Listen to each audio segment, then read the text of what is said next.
Alam mo ba kung bakit maraming tao ang nahuhumaling sa sugal? Sa likod ng mga kumikislap na ilaw ng kasino, tunog ng jackpot machine, o kahit simpleng pastahan, may malalim na sikolohiya na kumikilos. Ang pagsusugal ay hindi lang basta laro ng tsamba, ito ay isang laro ng isip. Bakit nga ba nahuhok ang tao sa sugal? Ayon sa psychology, minamanipula ang utak natin habang tayo ay nagsisimulang maglaro. Reward system ng utak. Kapag nanalo ka, kahit maliit lang, naglalabas ang utak ng dopamine, ang happy hormone. Ito ang parehong kemikal na lumalabas kapag nai-inlove ka, nakakamit ng goal, o kumakain ng paborito mong pagkain. Near-miss effect.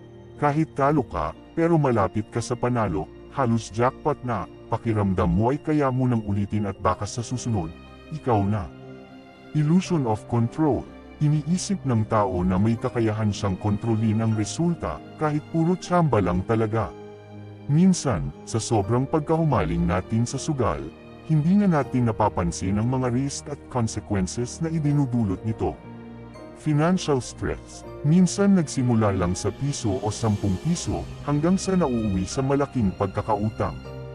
Emotional roller coaster. Ang thrill ng panalo ay mabilis mapalitan ng bigat ng pagkatalo. Ang emosyon ay parang sinasayaw ng sugal, at sa huli, ikaw ang napapagod. Relationship strain. Kapag sobrang nahuhumaling, naapektuhan na hindi lang ang bulsa, kundi pati ang pamilya, kaibigan, at tiwala ng mga mahal mo sa buhay.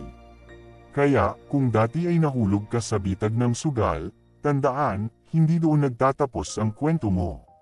Maaari mong gamitin ang karanasang iyon bilang aral.